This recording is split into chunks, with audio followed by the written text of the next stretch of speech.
I do believe in mental health. If you do not have something that foundation, your mental stability will go haywire. You will lose yourself. You will lose everything because you are focusing your mind on this one thing. And if this one thing disappears, it's over. One thing I come to realize is God never goes nowhere. Money will disappear, people will disappear. God says that he'll be with you through it all. But you have to find out, what does that mean for you?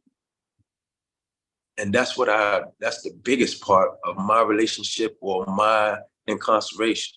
My sister told me when I first got locked up, she said, the only reason why you were locked up, you didn't know how to trust God.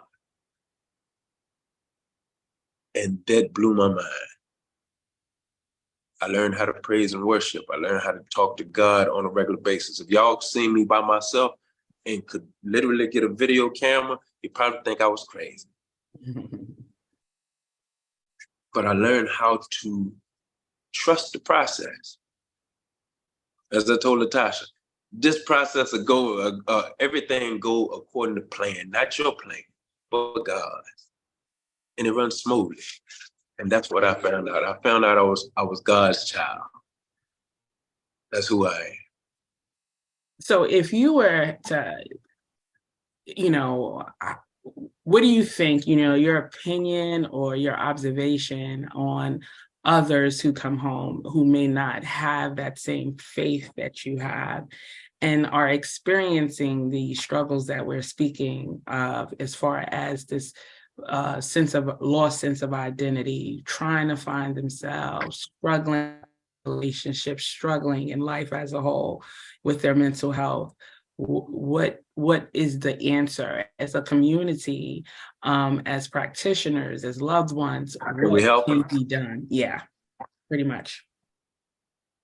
Allow us to be seen that do have a stability. Because what I learned, I haven't been through the same problems that y'all have been through, but we have all been through something. And in going through it, what we realize is this: my testimony inspires you. Because of the things that I went through and things that each and every one of y'all been through, if you tell your worst testimony, somebody will look at you and say, man, wow, how did you make it through that? And the first thing that's going to come out your mouth, probably, if you're a believer, no matter whether you believe in God that I serve or you believe in God, whatever, that's your foundation. And you'll realize that when somebody has had something either taken from them or they've been through something so bad, what happens? It makes them value life much more. And you really truly get to see, man, God got to be amazing if that person, and it's your testimony that God gives you. The person who, and you spoke about, I heard you speak about this a few minutes ago. Think about the people who go through the army or the military. Mm-hmm. They done seen shooting, killing, people doing, that is mind-wrecking. They never forget that. Same thing with prison. You said it, and it's true. There's a very thin line between these two. Mm-hmm. From the shower that you have to take to the mistreatment, but we are mistreated a lot worse. Inside. Coming home, they are treated similar. Some, look, don't have this, because there are a bunch of homeless veterans, a whole bunch of people that don't have this stuff that's allocated to them. And they have to basically fight for their life to get this stuff. There's a lot of us, they just kick you out and say, look, get out there and do what you got to do. Can you get help in there if you seek it? Mm-hmm. It's possible. But what I would tell you, there's a bunch of men who came home and that has changed their lives. Absolutely. You only have to, most people are either visual or auditory. You take the people who have made it and you use them as catalysts to show the rest of them that I can make it. Think about it. Everything that we know, what's his name? I know a bunch of Black history, and I can't even think. The baseball player, the first Black baseball player who made it to the major leagues. Mm-hmm. Somebody know his name. So if y'all can't, if you didn't ask me, I would have been able to tell you, but now I can't. it ain't Aaron. It ain't Hank Aaron. What is anyway?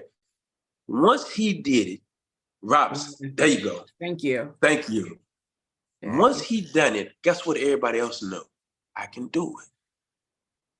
You have to see somebody become the first Christ. Matter of fact, I say Yahshua, y'all will use Jesus.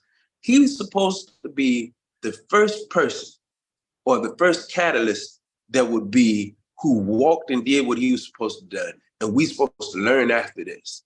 You only have to see somebody who made it to know that you can make it. They need to know that they can make it. And by doing so, you show them us who have made it. And next thing you know, they get inspiration. If you take a victim of not police brutality, rape, guess what? If in her mind, all these women may think, hey, man, I can't make it, but show them one person who has made it and made it through, and let her tell her testimony. It gives the rest of them enough confidence to say, I can make it through that. This is how you take and remove the fear, because it's nothing but fear that keeps us from moving forward. That is the life change, your testimony. You need testimonies of people who, I just met a dude just a few minutes ago. He said he did 18 months. He scared to tell his testimony. Like he ashamed of it. You shouldn't be ashamed of what God brought you out of, because you're out of it. He didn't change his life, but he's scared to tell it.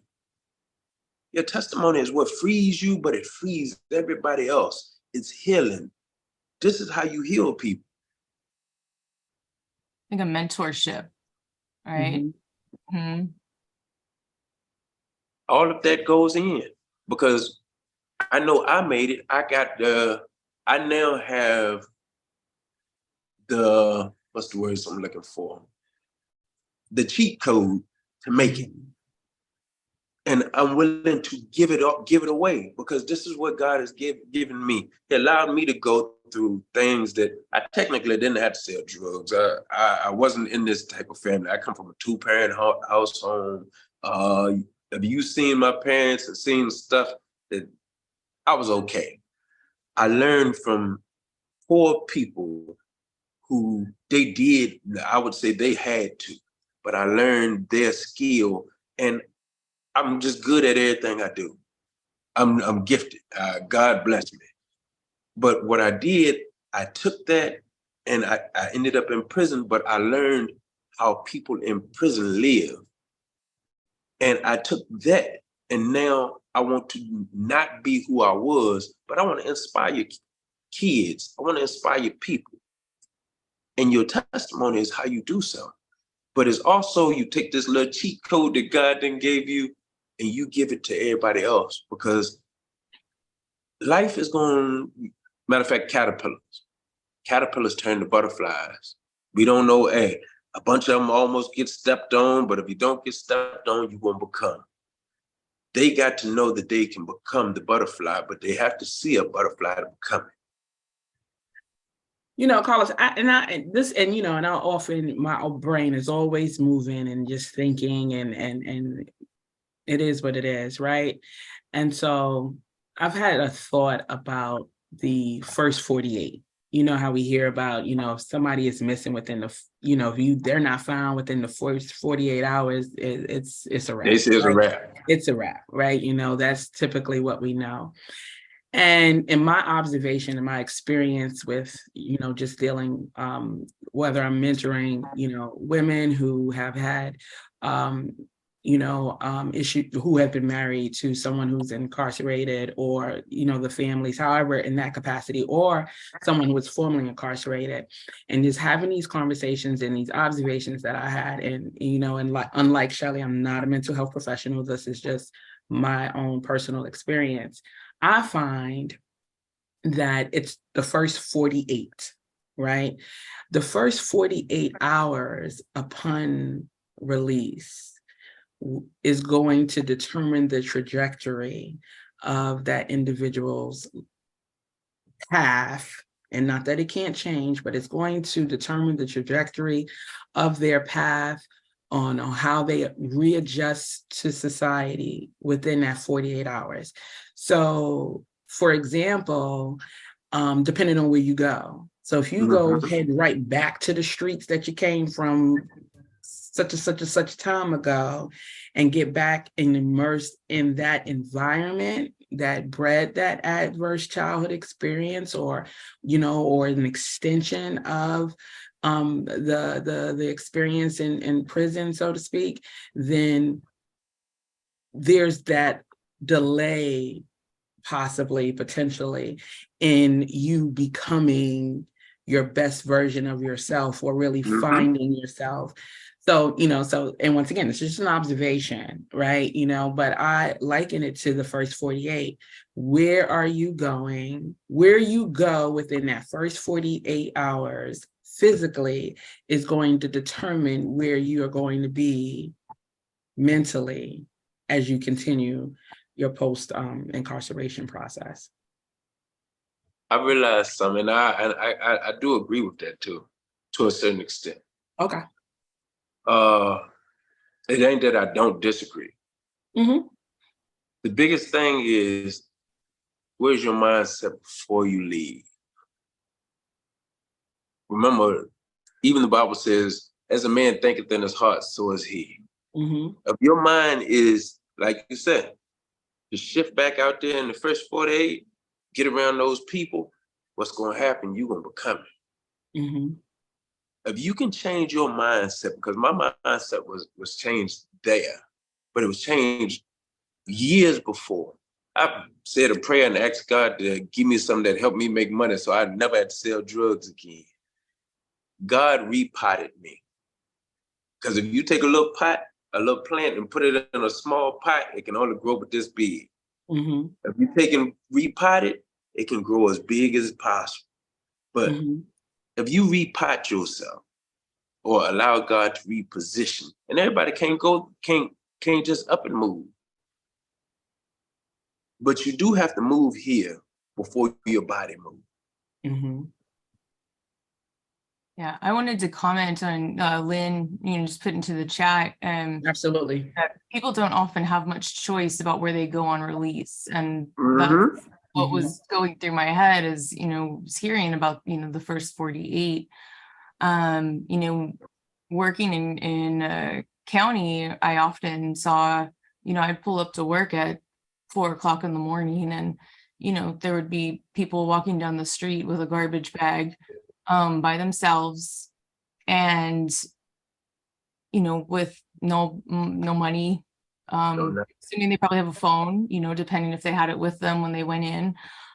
And there's not a great system, at least in California, from what I've seen set up, to make sure that somebody has a safe place to go to, which, I think is important for, like the purpose that we're doing this webinar is to start pulling resources together where we can make make them more accessible to people, because where do you go? And there was a chat that happened before, somebody had put in and said, it was a person who's formerly incarcerated. She's been trying to find mental health services and she can't find anybody that will work with her. Is she on probation? I don't know. I'm not sure if she's still on here, but we'll when we open it up in a few minutes, I'd like to hear everybody's experiences. I'll also throw in that I worked specifically with the what was called the severely mentally ill unit at this same facility, and highly medicated, while they were there. And, these are some really serious diagnoses, related to psychosis. But then when it was time to leave, they were dropped off in a parking lot at a local crisis center. And most of them didn't even make it in the door, because we would see them again back in a couple of days. So you think that, this isn't something that we can solve, in an hour, but systemically, that transition piece is something that is really missing. Right. And in addition to just kind of pooling together resources and just actually having these types of conversations that may not be the average conversation that is being had upon the reentry process, and the issues that impact those who do come home, whether it's the first 48, the environments in which they have an opportunity to go to, or the lack of opportunity to go to, the resources that are available to them.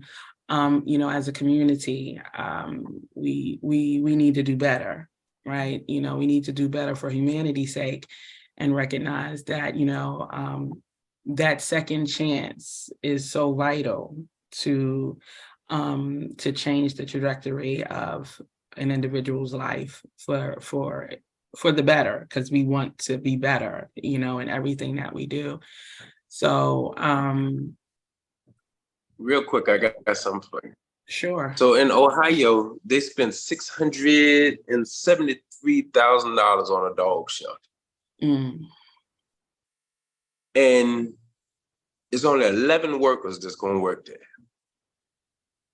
But they won't put that same money into formerly incarcerated people. They won't put it into the homeless. $673,000. Can you imagine what you could do with this money and how you can disperse this money to help this people coming out of prison? Right. But this is the thought of where we will take it for animals, but not humanity. Mm-hmm. That's the thought that you think about. What would make you treat an animal? I ain't saying animals don't need to be treated well. Right. I'm just saying we're talking about humans. We're talking about people who were either kids at one time or grown-ups or grown adults. And some people have said they should be able to take care of themselves. But as we already know, mental health is a big state. You can put this money into taking care of their mental health or shelter to help get them medicine. Medicine, I do believe in medicine, but sometimes you have to get a person's mind state even off of medicine, because medicine will just dumb you down. Mm-hmm. It's not helping take care of the cure, or it's not becoming the cure. Or dealing with the root of it. You have a root brings you to bring to, once again, that dependency that you mentioned earlier. You become dependent on the medication without dealing with the root of whatever is causing you to be medicated. And once again, that just goes back to a whole sense of self, right? What are we created to do and be, and who are we? And it often, and I just keep going back to that environment. We don't want to acknowledge that we are products of our environment, but that's the reality. Mm-hmm. Oftentimes, that we become the product of the environments in which we are nurtured, where we are developed. And as we become more self-aware, however that is, whether it's, our own introspection, whether it's our faith, our journey, our experiences, telling our testimonies, then we start to be able to pull back those layers and be honest with ourselves and become who we were created to be. Prior to this call, I was speaking to someone who was actually just in a relationship with someone who's formerly incarcerated. And they've been home, for, less than 2 years now. But this particular individual, has high expectations and positive goals for himself, right? In one side of his brain. But then in the other side of his brain, he wants to stay with who he knows, who he grew up with, and they are not necessarily in the space to get him where he wants to go. So he's in an internal struggle, because if he aggressively pursues those high expectations and goals he set for himself, he knows and understands that he would have to let that go. And so he's like in a fence. So he's on a fence. And so finding himself being more where he shouldn't be than where he should be going, right? So let's open up the floor because we could talk. It's not so all day. So any questions from our esteemed guest? You can get on the mic. You could put it in the chat. Any questions? Any comments from anyone? We would love to hear from you. I'd love to hear about any of the work that you're doing. Your own experiences, resources, that you can offer. I'm gonna drop just a form in the chat. This is on trauma reactions. Thank you, Shelly. Like I said, we'll send all the resources out in an email afterwards too. But okay, all right. So yeah, anybody that wants to comments? Don't be shy. We're interactive. Don't be shy. And then before we end, I make sure I finish telling the rest of my little testimony. So then absolutely, you have to put your information.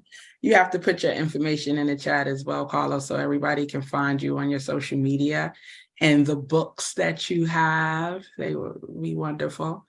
Anyone have anything to share or say? Question.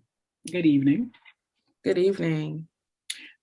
What is the process for exiting, right? So how long is the process? Like who plans, where the, formerly incarcerated person is going to live, and how long is the process? I know sometimes they do it within about like a 6-month basis. They ask you the whole time, who are you going home to? Like when I first went into prison, they want to know who you were staying with and who you plan on going home with, because at any time something can happen and you end up going home. So they do ask these questions. And for some people, they don't have nobody to go home to. They don't have nothing. So that leaves that person kind of like just in the air. Now, me, I had my sister.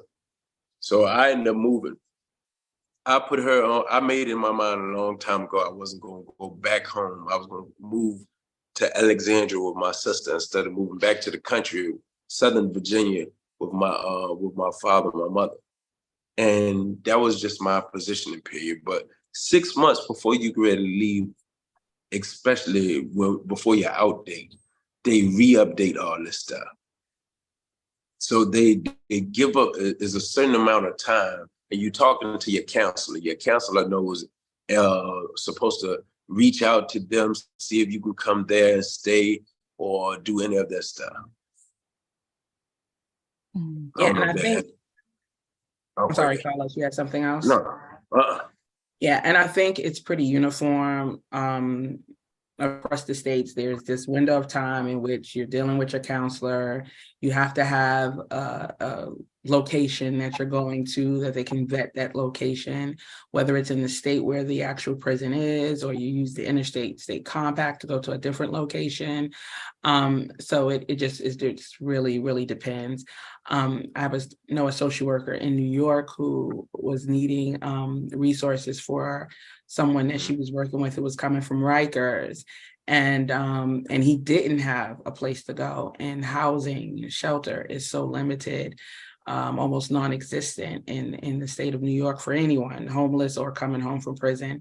And so it was an aggressive push to find him a location where he would be able to go directly from Rikers. He had a great team, a great legal team, and some advocates who were able to kind of pull some strings. But, Rikers is a jail, and so, the jail and the prison, it's going to be different, from the prison, from the jail, but should be a plan, but the time frame could vary from state to state. And that's what I would think about that. Shelly, what are you on your end? Yeah, and in my experience of county, it's a little bit different. You might not have any idea when you're leaving. You could have a general time frame, and then one day they come and they pick you up and they take you to the inmate reception center. You change your clothes, they give you some money, they put you on a bus, and you figure it out. So it is very different depending on if it's prison, if it's jail, and then also in the geographic location where it's located. I know LA County has recently, like within the past few years, created a policy that women can no longer be released at like 3 o'clock in the morning. Because that was something that was happening up until recently, and you can imagine where that goes. So Yep. yeah. I see in the chat we have Sonia made a comment. Sonia, do you want to speak? Do you have something to say that you want to come on the mic, or you want to share and see how we can support you? So I think she had mentioned before her microphone doesn't work. Okay, your microphone doesn't work. Okay. But I was gonna reference, what she had said. She said she's been home for a year, and she started out great, but I feel like I keep going back to the trauma. And I wanted to touch on that a little bit.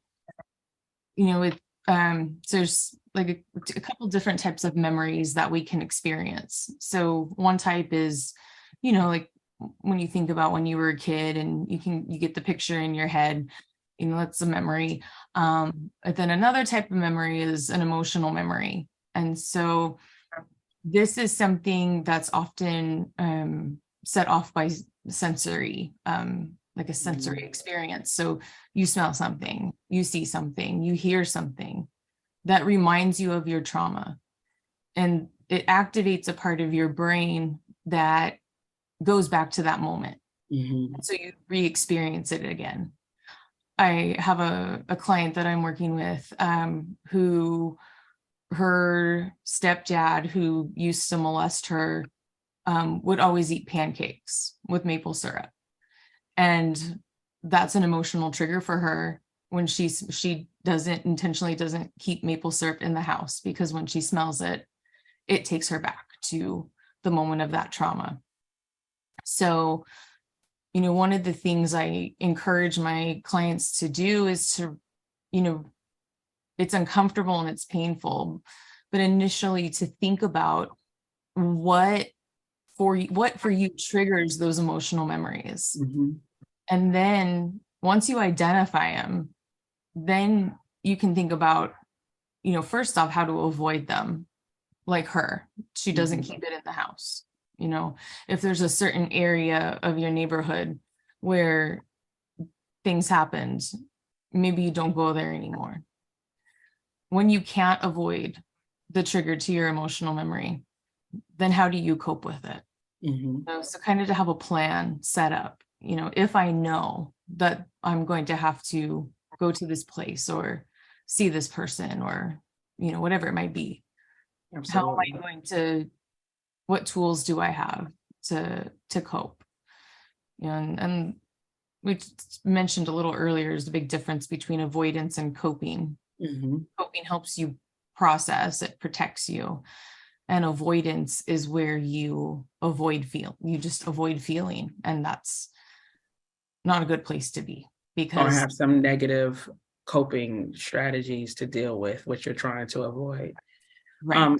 Sonia, drop in the chat which state you're in. I don't know if she told you already, Shelly, but so we can just see if we can kind of connect you with some resources in that state, if you're, to kind of assist you and kind of get you on a good path. But what you say is absolutely true, Shelly, because with my own trauma that I have, this is what I do. Any dates, any special dates that I know are coming on the calendar that are going to kind of trigger an emotional memory, I've already developed a plan to counter that, to bring me some kind of fulfillment or some joy and some peace, to not, I won't say distract, but to retrain my mind and my brain from whatever that original date kind of symbolized, right? So that's how I kind of deal with my trauma and my triggers, right? And so that's an excellent point. Of course, therapy is just great. I'm just a big advocate of therapy. Have been an advocate for therapy for a very long time. But once again, developing those healthy coping strategies, I often say just really, and it's hard to sit in your pain. You know, it's so hard to sit in your pain. But, you know, early on, I sat in my pain because in that pain, I found purpose. I just found, you know, myself, I guess, you know, to say in that. And just really being really honest with myself, because if you're not honest with yourself, it's impossible for you to be honest with anyone else. And so to actually verbalize, yes, I'm hurting, yes, I'm in pain, yes, I feel this way, you know, no, I don't want to be bothered today, because, you know, being honest with that and having that support system, even if it's just one person that you trust, that you can, you know, bleed on, so to speak. And I know that it gets really hard to do that. You know, everybody doesn't want to hear your sad story time and time again, but you can find just one person who's going to lift your hands when you're unable to do so. And that's the person that, you know, that you can really just be your most vulnerable self with. But at the same time, you still have to do the inner work. And that is, you know, daily, and give yourself, and I would say say also to just really give yourself grace, you know, if like, okay, you know, the house is dirty, I need to clean it, but you know what, I don't feel like it right now. And it's okay, right? Because you're going through some things, but you know, tomorrow, wake up and do it, right? Because you don't want to stay there. But yeah, find some things to counter those emotional or sensory triggers. Get yourself a support, you know, team, you know, either it's one or two, group therapy, whatever, and make sure that you connect with Shelly or myself, and we will make sure that you are pointed in the right direction for whatever you need to assist you in that. All right, I can see it. One, I'm the pilot. I look like I'm the only male that's on here. No, you weren't. There was this. There was another one. There was another one. I don't know. He may be going Yeah, now. he done disappeared. Oh no, I'm okay with it. Look, but I see life different than probably most of y'all. One of y'all are ladies. And me, I am a male, and most of my life I've been told, well, I ain't gonna say most of my life, most men here, put your feelings to the side. Mm-hmm. Do this. Y'all are taught to deal with emotions better, more than we are. So y'all emotional side, it hits harder, even though men seems like they have more emotions, they just don't understand them. Mm-hmm. I look at life different. I will not tell you to run away from your emotions. I'm going to tell you to deal with them. Because if you run away from them, what you're going to do is, instead of her, the lady that Shelly was talking about, who when she smelled maple syrup, guess what?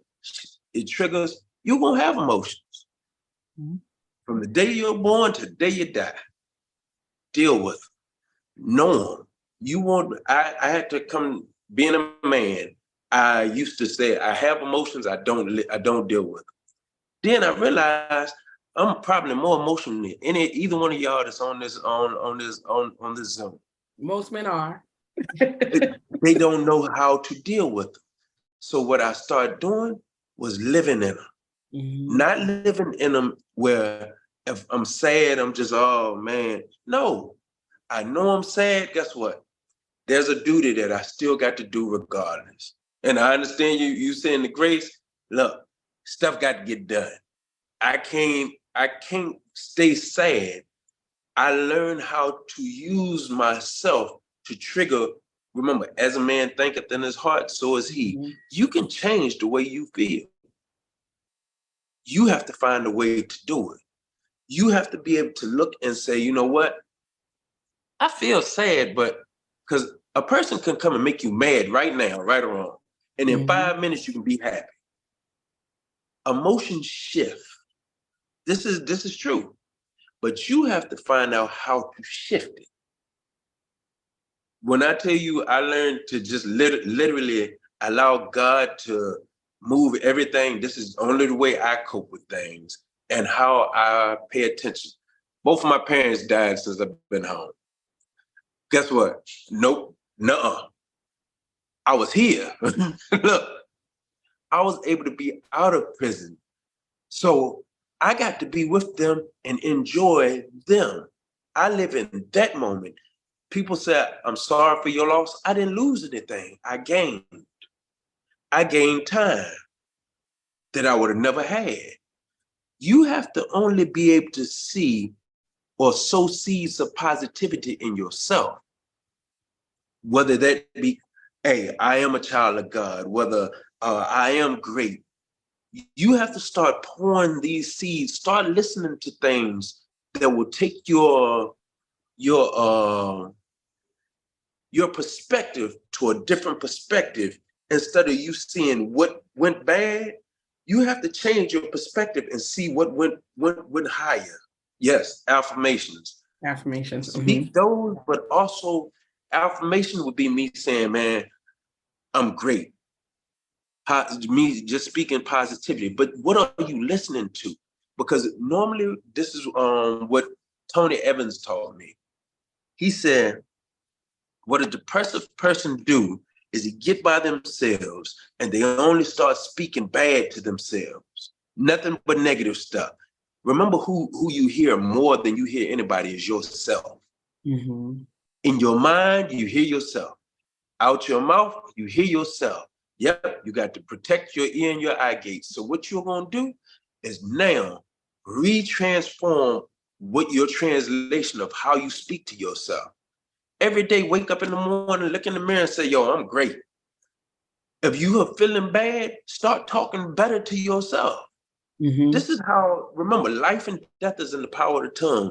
What comes out your mouth is either going to lift you or kill you. Same thing. I can speak positive. Matter of fact, if y'all need me, I'll tell you one thing. I'll put my number in the chat. And I promise you, anytime you call me, what I do, I speak the most positive things to you that you will ever hear. Because one thing I learned in life is one thing. My God gave me the power of all this. You got to know how now to transition.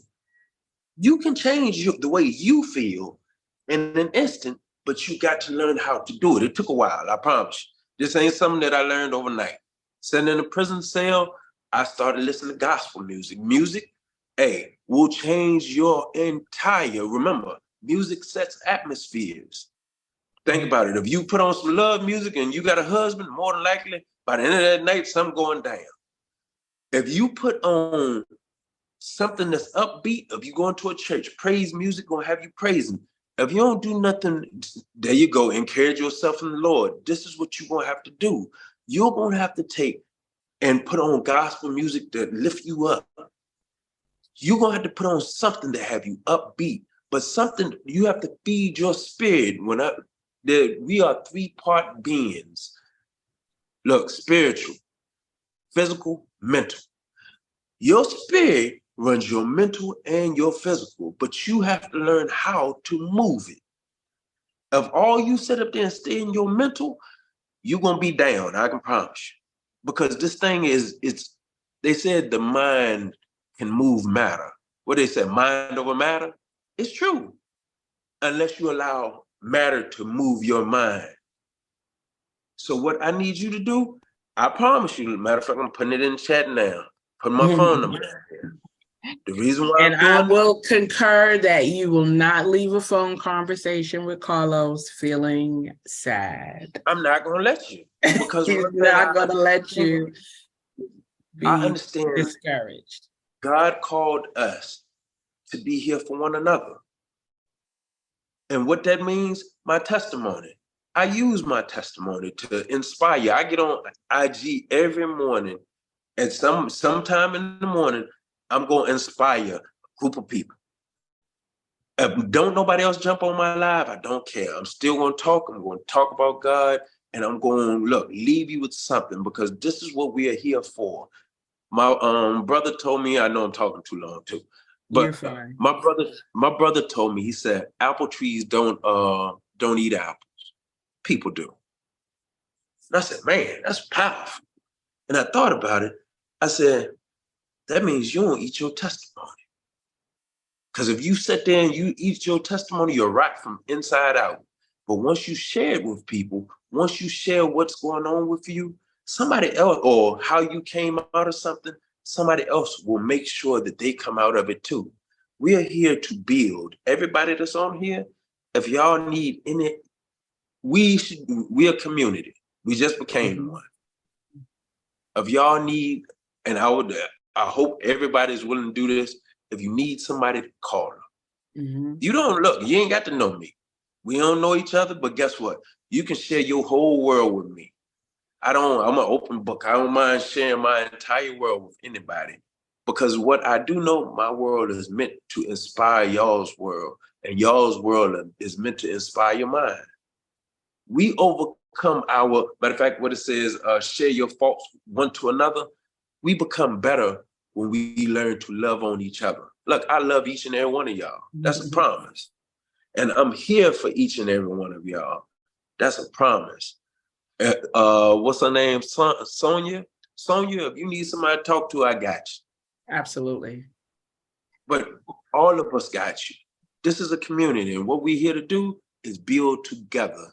And we'll figure out, look, how to change the mentality of the negative thought. Shelly, look, understands probably, she done probably read a bunch of books, but a lot of these books tell you the same thing. Speak to yourself positively. I explain it to, I always tell people, talk to yourself the way that you would a friend, because we would never say half the things that we say to ourselves to a friend, to somebody that we love, so when you're being hard on yourself, because that Latasha mentioned before, building new habits in your brain. Absolutely. That's absolutely possible. You have to do things over and over again. It takes time to create the new habits. And sometimes, you won't always be successful on some days as in others, but you just keep going. And the positive self-talk is a big piece of that. We talk to ourselves more than we talk to anybody else, I promise you. And the words that we say matter. So, when you're coming down on yourself, think about what you would say if a friend was telling you the same thing, and then give that to you. And really, and we hear this term, it's so trendy now, about self-love, right? But it's so true that you have to love yourself more than just love yourself more than the average person. We can show all the love to someone else, but when it comes back to our own selves and loving ourselves and looking in the mirror and loving who we are, how we look, and just talking, like you said, positive, we fall short of that, and so when we start walking in a space and we're like, I love myself, I appreciate who I am, how God created me to be, what I am, then it becomes just, second nature or first nature to talk positively to yourself. And it doesn't matter what anybody else says or what anybody else thinks. And I think oftentimes, part of when we feel down or depressed or anything, is because we're comparing ourselves to, something or someone else. And, you know, in this world of social media now, and we can see, you know, these superficial things that's taking place, or just like, you know, or someone who's coming home and they did a 30-year bid, and then they come home and they see childhood friends that, you know, they are up here and they're still here. And it's like, okay, I have to be up there too. And you can't compare yourself to anyone. You, like Carlos said, right where you are in the moment that you're in is the blessed moment that you have, and embrace that moment and just be happy for life, be happy for where you are, what you've done, where you're gonna go. Just live in that present moment. And I think a lot of our worry and anxiety, you know, like Carlos said, go with the flow. We're either stuck in the past or worried about the future. Far in the future. And we need to be right here, right? Look, we need to be if you right don't do here. anything else, learn to be present. Your past, you can't get nothing back from it. You can only look back at that and see how God has worked, what God has done for you. Your future, you're gonna get there, but your present is what makes your future. It's also what's going to become your past. You start today looking at life and speaking to yourself in the most. I heard Jim Rohn. Jim Rohn is if you Google him, he gonna teach you a bunch of stuff. But what he says, if you sow corn, guess what you're gonna get? Corn. If you sow poison, you're gonna get poison. What I need y'all to start sowing is positivity. Every word that steps out your mouth, I don't care what you hear or what you hear your mind saying, overcome it with something out of what do God say about y'all? He says that you are wonderfully and marvelously made. Live in that. Live in who you are in your God. Because this is one thing I know. Each and every one of y'all are perfect. It does tell you in the Bible, it said, after you have suffered a while, I'll make you perfect. I will establish you and settle you. But you got to know that guess what? You are going to go through some things, but you are becoming the butterfly that you are. Caterpillars turn into butterflies as long as they don't get stepped on or ate up. And neither one of y'all are stepped on or ate up. You're still alive. When you stepped on, you're no longer here. If you ate up, you're no longer here. You're here for a purpose. Y'all, each and every one of y'all who are on here got a super testimony. I can tell you, I only meet great people. Just, I think my phone gonna die in a minute, but I'm gonna give you my testimony. Did 13 years in prison. Came home 4 years ago. Right now, my artwork has been at the World Trade Center 3 years in a row. I've exhibited in DC twice, Baltimore twice, Florida, Georgia. I've sold over 4,900 copies of a book I wrote while I was in prison and did all the artwork too. And I've sold over 4,500 of them hand to hand and signed every one of them. This was God's will for me. I know one thing, just like any book, your life is doing this right here. And as long as you know that you got a good book, guess what? You know you're going somewhere. Y'all each got to start doing a few things the Bible says. One, it says, there you go. Sarah on the money. I love Sarah. It says, I know the plans I have for you. It says, not to harm, but to prosper you and to give you an expected end. You got to know one thing. God has a great plan for each and every one of y'all, and y'all have an inspirational testimony. Guess who got to tell it? You do. Guess who got to know that, hey, they are doing some great things. I don't care what happened in the past. The only reason why you look in the past is to check God's resume, to see how he done brought you from past to present. And what you're going to realize is one thing. He is flawless. Look, if he done took a little young 24-year-old, allowed him to go through prison, I don't even supposed to be here talking to y'all today. And here I am talking to you.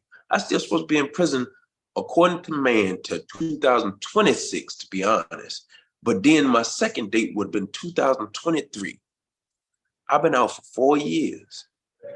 He had a plan. And he allows me to talk and inspire people. Look, I got to meet Bishop, or somebody told me I had to change my own perspective. Bishop T.D. Jakes got to meet me 3 weeks ago. Who else? Angela Davis met me last year. The things that God has for you, look, it says, eyes have not seen, nor ears have heard, nor has it entered into the hearts of man, the blessings that God has for those who love him. You got to know how great you are, because he's made, look, once he made all of y'all, he broke the mold. Once he created you, each and every one of y'all are special and have been through some stuff. Guess what? It was to inspire somebody else. Your test wasn't for you to set on, and it wasn't even for you. It was to build your faith. Did y'all come out of it? Most definitely. So did I. Guess what it is supposed to do now? Build somebody else's faith. This is what we are called to do. Share the word of God, talk about how great he is and mighty, and how we come out of things to help other people. Absolutely. So for me to go, I'm about to get off here because this thing gonna die on me. All right, Carlos, make sure that you put in the chat where your book can be purchased. And I guess your number is in there. Yep. And there was one statement and a comment was made in response to it. I think Shelly did, as far as debriefing. People are coming home and their families. That's a great idea. I don't know. Once again, every state is different in their process of, the release process. I don't know in New York and in Virginia, those things are not taking place, but I think it's an excellent idea for the debriefing part to happen. But I can't say for certain that it does in any one particular state. We are going to wrap it up. Like Carlos said, his phone is dying, but we are at 9:30. This has been absolutely phenomenal. We are so grateful for each and every one of you who have taken the time out of your day to come and have this conversation with us. We hope that something that we've said, that you've learned, has touched your heart to be better, to do better, to help your neighbor. And we just invite you to reach out to any one of us at any given time. If you are in need of anything, we will be giving you, once again, everybody that signed up, a list of resources. We'll provide that to each and every one of you. But please make sure that you stay in contact and go out and be great. Shelly, do you have any last words? Oh, thank you guys for coming and participating. And I know there were a lot of questions that came up, and so please feel free to keep the questions coming. Just email us, Instagram.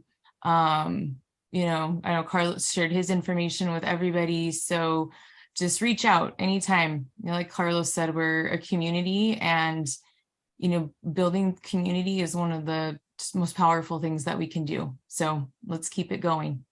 Absolutely. So everyone, you have a great night, and we'll see you again sometime. Thank you. And thank you, Latasha. Thank you, Shelly, for inviting me. I hope I didn't overtalk.